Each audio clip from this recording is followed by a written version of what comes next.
we'll check in on our jam. We're starting to jam now. Talking a little biz, cooking a little jam. A little jam, a little biz. So I'm gonna throw in a little vanilla. I love vanilla. Vanilla's great. Me too. Yeah, but you know, a lot of people again measure teaspoon, tablespoon. I like to just kind of, just throw a little in. A little wiggle in there. Perfect. Yeah, and then on this, you know, you need to be generous because this is adult jam. Adult jam.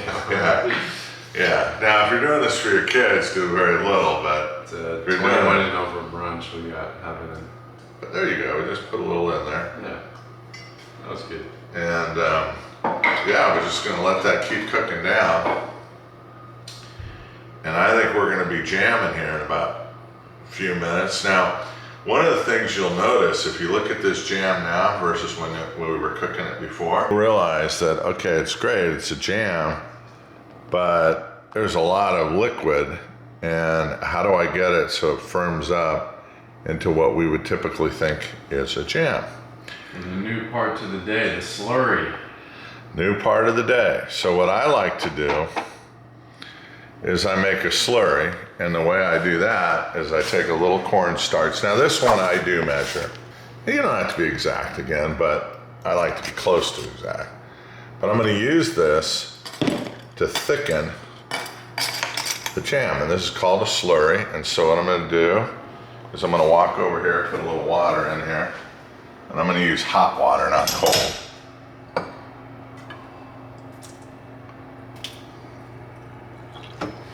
Mix that together.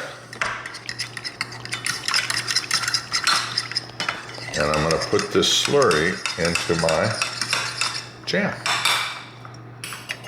And it's gonna thicken it right up.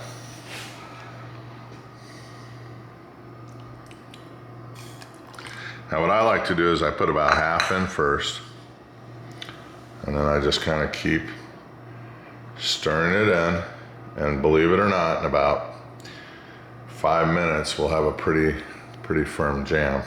So Caitlin, don't get intimidated by the slurry when you're making this. You know, sometimes you'll be like, it still hasn't thickened up. You can always put a little bit, you can see it's already thickening. Yeah. You can easily just go ahead and make a little bit more slurry if you need to. And all you're doing is you're just working it to get it to a consistency that you like. And honestly, I think this is one of the easiest things in the world. And so we'll let that keep going a little bit. And then I got some nice sourdough bread that I made last night. All right. I sliced a couple pieces, and they're in there cooking away. All right. Perfect. And we'll try our jam out in a moment.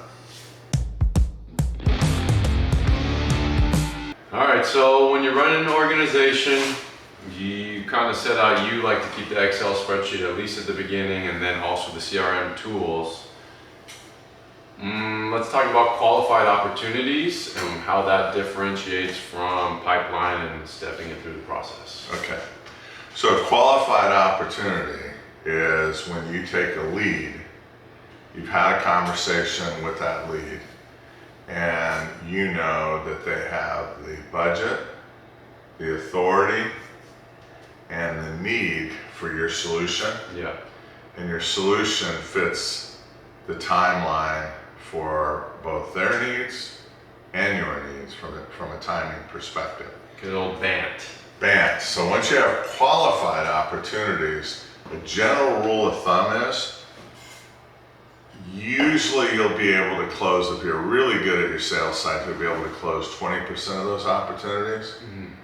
I recommend for new companies to be thinking at 1 in 10 Okay. of those opportunities. And so that means if, for example, I wanted to do 100,000 of annual recurring revenue, You gotta have $1 million. I want to have $1 million pipeline of qualified opportunities.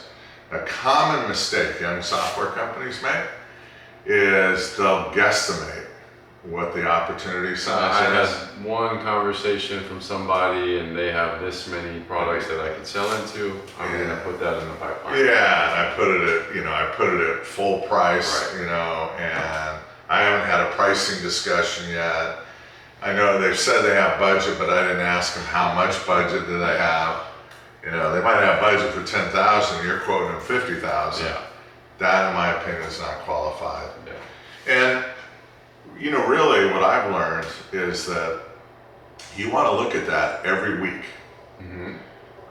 Whether it's just you selling as the founder or you have a small team selling, you want to go over your qualified opportunities to see if they're making movements. And the way I do it is I basically have 4 different buckets that I put my qualified opportunities into. Okay. Right? So bucket 1 is what I call probable. It means I think there's a really good chance I'll be able to put that into commit for the quarter. Yep. The other bucket I like is what I call upside. And that might be in a qualified opportunity except for the timing. So it might be that I want to get it closed in the first quarter.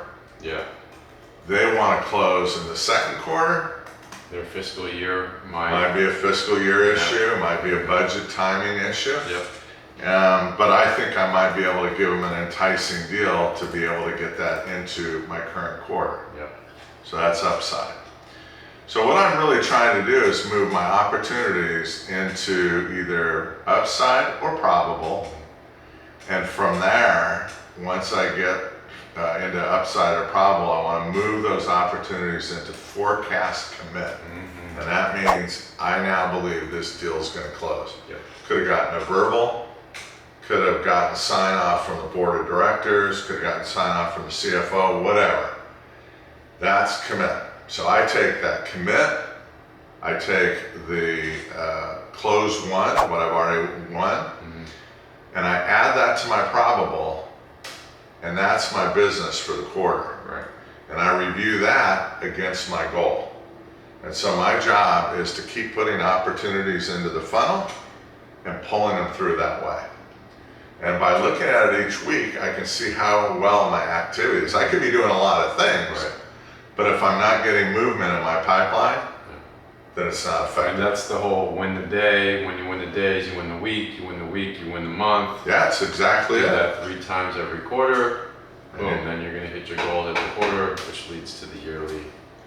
And your money, like this Like jam this is, wow.